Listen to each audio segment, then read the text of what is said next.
Shalom Aleichem Besem Yeshua Hamasyah. Salam sejahtera di dalam nama Tuhan Yesus Kristus. Saya Pendeta Henry Tandianta MPS. Kita akan membahas sebuah tema begini ya. Yesus manusia tidak punya nafsu seks. Sebenarnya saya sudah lama menyatakan ini, tetapi di dalam debat kami di Jogja dengan umat Muslim itu kami ulang lagi bahwa Yesus itu yang manusia itu tidak punya nafsu seks. Lalu pada heboh lah. Ya, yang bisa jelasin begini di seluruh Indonesia cuman pendeta HTD. Ya, kenapa kok begitu? Ya karena pada nggak tahu aja. Ya, perhatikan baik-baik. Ada 6 makhluk yang punya roh. 6 makhluk yang punya roh. Ya, yaitu malaikat, serafim, dan kerub.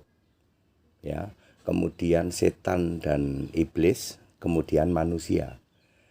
Semua makhluk ini kalau satu makhluk satu roh, satu malaikat satu roh, satu orang satu roh, satu setan satu roh. Ya, jadi makhluk yang punya roh itu ada 6, malaikat, serafim, kerub, iblis dan setan, lalu manusia. Mari kita lihat, malaikat, serafim, kerub itu tidak bergender. Iblis dan setan itu juga mantan malaikat, tidak punya titik, tidak bergender. Saya ulang, malaikat, serafim, kerub, iblis dan setan tidak punya titik dan tidak bergender. Jadi tidak ada setan buang anak, jin buang anak, itu enggak ada. Ya, setan malaikat beranak enggak ada, ya. Makanya gagal memahami bahwa Kejadian pasal 4 itu Kejadian pasal 4 ya.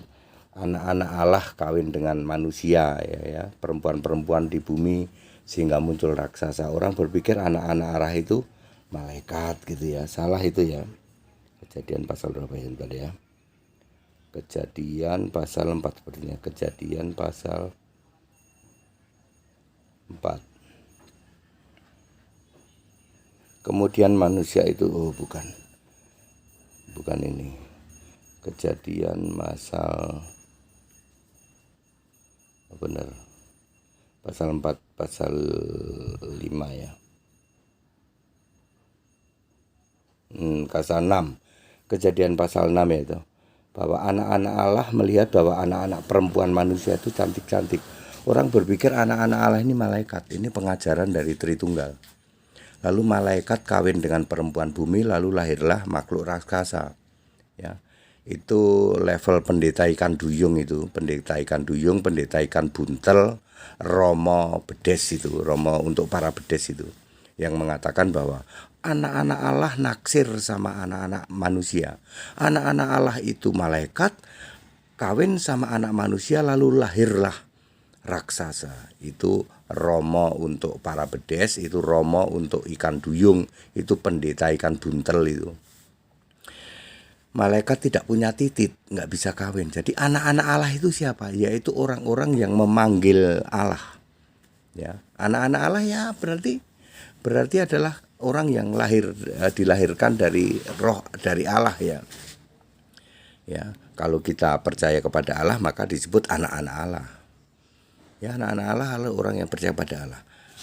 Oke, sampai sini jadi saya ingin tegaskan bahwa setiap manusia itu punya satu roh yang berbeda. Di manakah asal roh manusia? Kejadian 1 ayat 27 ini juga orang nggak tahu. Sebuah pendeta nggak ngerti, semua romo nggak ngerti. Maka Allah menciptakan manusia laki-laki dan perempuan, inilah roh. Lalu diberi perintah untuk beranak cucu ayat 28, Kejadian 1 ayat 28. Jadi roh manusia itu nanti punya titik, punya gender, ada laki ada perempuan. Itu khusus manusia. Malaikat nggak punya, serafim serub nggak punya, iblis nggak punya, setan nggak punya. Khusus manusia, ada roh laki-laki, ada roh perempuan. Makanya ketika lahir secara fisik ada laki-laki, ada perempuan. Dan ada perintah beranak cucu. Makanya ketika seseorang lahir lalu nanti dewasa kok tiba-tiba dia punya nafsu. Yang laki-laki punya nafsu sama perempuan, perempuan lebih punya nafsu sama laki-laki. ya, yang yang punya nafsu lebih tinggi itu wanita kepada laki-laki yang birahi ya. Perhatikan baik-baik ya. Kejadian 3 ayat tadi ya, supaya saya ingin mengatakan bahwa yang birahi itu wanita. Kejadian 3 ayat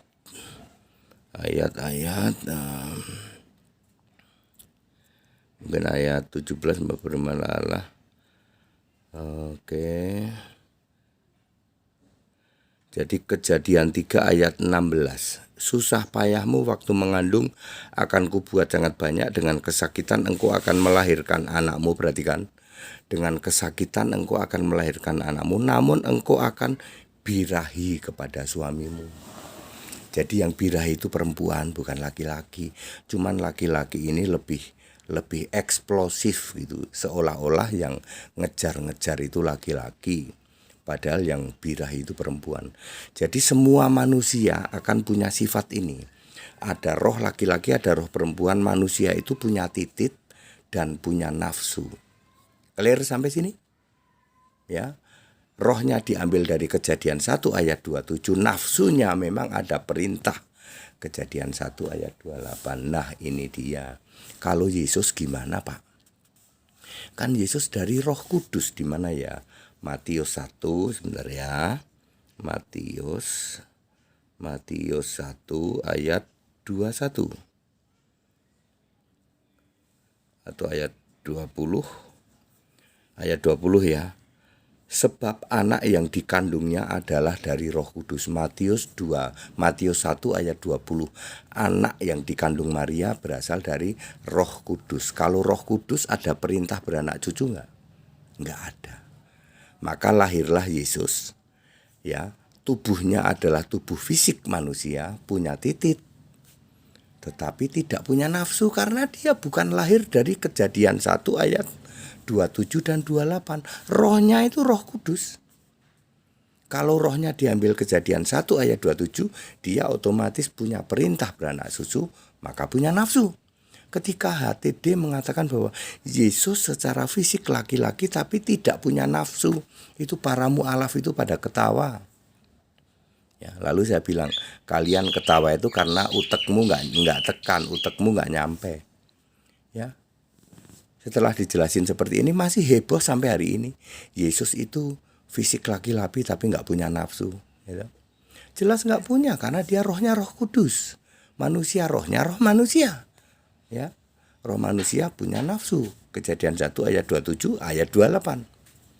Kalau Yesus nggak punya, makanya Yesus selain tidak punya nafsu, dia juga tidak punya dosa.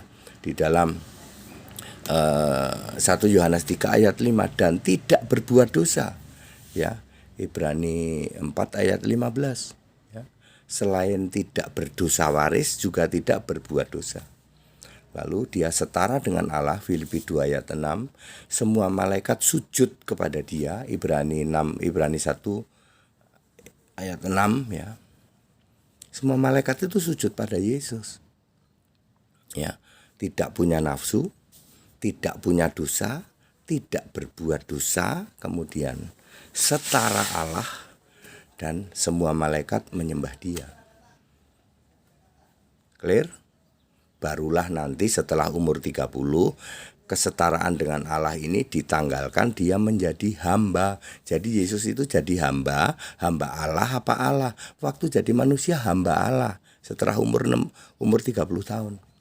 Jelas gitu kok di dalam Filipi 2 ayat 7 dan 8. Yesus itu hamba Allah ketika dia merendahkan diri. Kalau sebelum merendahkan diri, dia setara Allah. Ngerti nggak kalian? Clear Bapak Ibu Saudara ya. Jadi sudah very clear bahwa Yesus itu manusia tapi tidak punya nafsu. Ya punya titik Pak, punya. Tapi karena rohnya dari Roh Kudus, dia tidak terikat. Kejadian 1 ayat 27 dan 28. Very clear. Anda mu'alaf yang bingung ya silahkan bingung. Pendeta yang bingung silahkan bingung. Romo yang bingung silahkan bingung. HTD nggak mau bingung. Dan HTD tidak pernah bingung. Kalau membaca Alkitab, HTD nggak pernah bingung. Kalian aja yang bingung. Ya, Lalu yang bingung maki-maki kepada yang pinter. Segala hormat kemuliaan untuk Yesus Kristus, satu-satunya Allah yang benar. Haleluya, amin.